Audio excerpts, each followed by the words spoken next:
ನಮಸ್ತೆ ಸ್ನೇಹಿತರೆ, ನೋಡಿ ಈ ಥರ ಒಂದು ತಿಳಿ ಸಾರು ಒಂದು 4 ಐಟಮ್ ಬಳಸಿ ಹೇಗೆ ಪುಡಿ ಮಾಡಿ ಸಾರು ಮಾಡ್ಬೋದು ಅಂತ ತೋರಿಸ್ತೀನಿ ನೋಡಿ ಈ ವಿಡಿಯೋದಲ್ಲಿ. ತುಂಬ ಚೆನ್ನಾಗಿರುತ್ತೆ.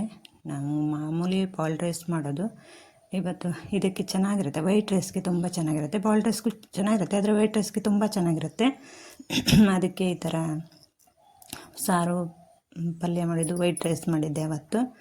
ಚೆನ್ನಾಗಿ ನೋಡಿ ಈ ಥರ ಎಷ್ಟು ಬೇಳೆ ಹಾಕಿದ್ದೀನಿ. ಇದು ಒಂದು 4-5 ಲೀಟ್ರ್ ಆಗುವಷ್ಟು ಅಂದಾಜು ಮಾಡಿದ್ದು ನಾನು, ಅಷ್ಟಕ್ಕೆ ತೋರಿಸ್ತಿರೋದು ನಾನು. ಒಂದು 100-150 ಗ್ರಾಮು ಬೇಳೆ ಹಾಕಿದ್ದೀನಿ, 4 ಟೊಮೊಟೊ ಹಾಕಿದ್ದೀನಿ, ಮತ್ತು ಸ್ವಲ್ಪ ಎಣ್ಣೆ ಹಾಕಿ ಬೇಯಿಸುವಾಗ, ಮತ್ತು 4 ಹಸಿಮೆಣಸು ಹಾಕ್ಬೋದು. ಖಾರ ಬೇಕು ಅಂದರೆ 4 ಹಸಿಮೆಣಸು ಹಾಕಿ, ಮತ್ತು ಅರಿಶಿಣ ಪುಡಿ, ಸ್ವಲ್ಪ ಉಪ್ಪು ಹಾಕಿ ಕುಕ್ಕರಲ್ಲಿ ಮಾಮೂಲಿ ಇಟ್ಟು ಈ ಥರ ರೆಡಿ ಮಾಡ್ಕೊಳ್ಳಿ. ಒಂದು 3-4 ವಿಷಲ್ ಹೊಡಿಸ್ಬೇಕದು, ಅಂದರೆ ಕರಗಿ ಬೇಯುತ್ತೆ ಆವಾಗ. ಇದು ನೋಡಿ, ಒಂದು 20 ಮೆಣಸು, 1-2 ಚಮಚ ಕೊತ್ತಂಬರಿ, ಒಂದು ಚಮಚ ಜೀರಿಗೆ, ಅರ್ಧ ಚಮಚ ಮೆಂತ್ಯ ಹಾಕಿ ಎಣ್ಣೆಯಲ್ಲಿ ಫ್ರೈ ಮಾಡ್ಕೊಳ್ಳಿ. ಸ್ವಲ್ಪ ತೆಂಗಿನ ಎಣ್ಣೆಯಲ್ಲಿ ಫ್ರೈ ಮಾಡಿಕೊಂಡ್ರೆ ಚೆನ್ನಾಗಿರುತ್ತೆ ಇದು. ಮಸಾಲೆ ಫ್ರೈ ಮಾಡ್ಕೊಳ್ಳುವಾಗ ಇದೆಲ್ಲ ನಾನು ಹುರಿದಿದ್ದೆ ಹಾಕಿದ್ದು, ಅದಕ್ಕೆ ಫ್ರೈ ಮಾಡಿದ್ದು ತೋರಿಸಲಿಲ್ಲ. ಇದು ಇಷ್ಟ ಐಟಮ್ ನೋಡಿ, ಮೆಣಸು, ಕೊತ್ತಂಬರಿ, ಜೀರಿಗೆ, ಮೆಂತ್ಯ ಇಷ್ಟೇ ಹಾಕಿ, ಇದೇ ಪ್ರಮಾಣದಲ್ಲಿ ಹಾಕಿ. ತುಂಬ ಚೆನ್ನಾಗಿರುತ್ತೆ ಇದು. ಮಾಡಿ ನೋಡಿ, ಆವಾಗ ಗೊತ್ತಾಗುತ್ತೆ ನಿಮಗೆ. ಇದರ ನೋಡಿ, ಇದೆಲ್ಲ ಎಣ್ಣೆಯಲ್ಲಿ ಸ್ವಲ್ಪ ತೆಂಗಿನ ಎಣ್ಣೆ ಹಾಕಿ ಫ್ರೈ ಮಾಡ್ಕೊಳ್ಬೇಕು. ಅದರ ಘಮನೇ ಬೇರೆ ಇರುತ್ತೆ, ಚೆನ್ನಾಗಿರುತ್ತೆ ತುಂಬ ಅದು.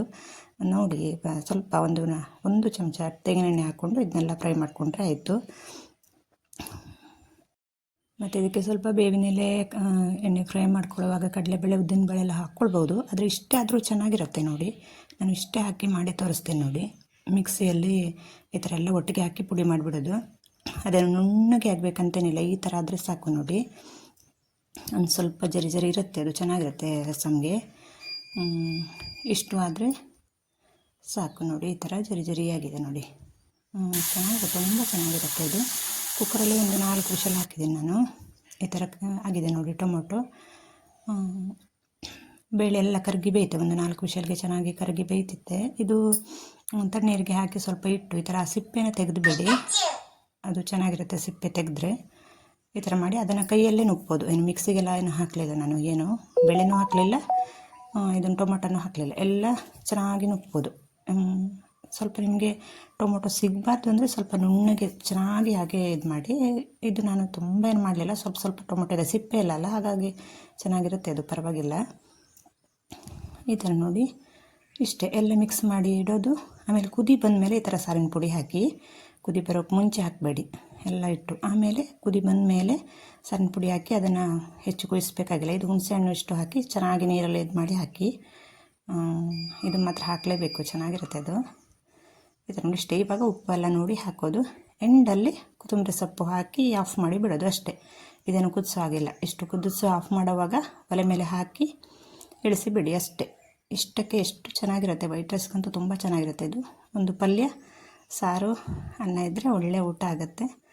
ಒಂದು ಸಾರಿ ಟ್ರೈ ಮಾಡಿ ನನಗೆ ಕಾಮೆಂಟ್ ಮಾಡಿ ತಿಳಿಸಿ ಹೇಗೆ ಬಂತು ಅಂತ. ಟ್ರೈ ಮಾಡಿ, ತುಂಬ ಸುಲಭ ಇದೆ. 4 ಐಟಮ್ ಹಾಕೋದು ಅಷ್ಟೇ.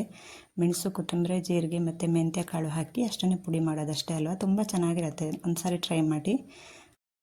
ನಮ್ಮಲ್ಲಿ ಮತ್ತು ಇವಾಗ ಚಿಕ್ಕ ಪುಟ್ಟ ಪೂಜೆ ಎಲ್ಲ ಇದೆ ಮನೆಯಲ್ಲಿ, ಒಂದು 10-20 ಜನಕ್ಕೆ ಊಟಕ್ಕಾಗಬೇಕಂದ್ರೆ ಇದೇ ಥರ ಎಲ್ಲ ಮಾಡ್ತೀವಿ ನಾವು. ಇದಕ್ಕೆ ಒಂದು ಸ್ವಲ್ಪ ಉಪ್ಪಿನಕಾಯಿ, ಒಂದು ಹಪ್ಪಳ ಎಲ್ಲ ಇದ್ದರೆ ಸಿಂಪಲ್ ಊಟ, ತುಂಬ ಚೆನ್ನಾಗಿರುತ್ತೆ. ಮತ್ತು ಮಾಡೋಕ್ಕೂ ತುಂಬ ಈಸಿ ನೋಡಿ, ತುಂಬ ಚೆನ್ನಾಗಿರುತ್ತೆ. ಧನ್ಯವಾದಗಳು ಇಷ್ಟೊತ್ತು ವಿಡಿಯೋ ನೋಡಿದ್ದಕ್ಕೆ. ಸಬ್ಸ್ಕ್ರೈಬ್ ಮಾಡ್ಕೊಳ್ಳೋದೇ ನೋಡ್ತಾ ಇದ್ದರೆ ನನ್ನ ಚಾನಲ್ಗೆ ಸಬ್ಸ್ಕ್ರೈಬ್ ಮಾಡ್ಕೊಂಡು ನೋಡಿ. ಇಷ್ಟ ಆದರೆ ಲೈಕ್ ಮಾಡಿ, ಶೇರ್ ಮಾಡಿ. Thank you so much.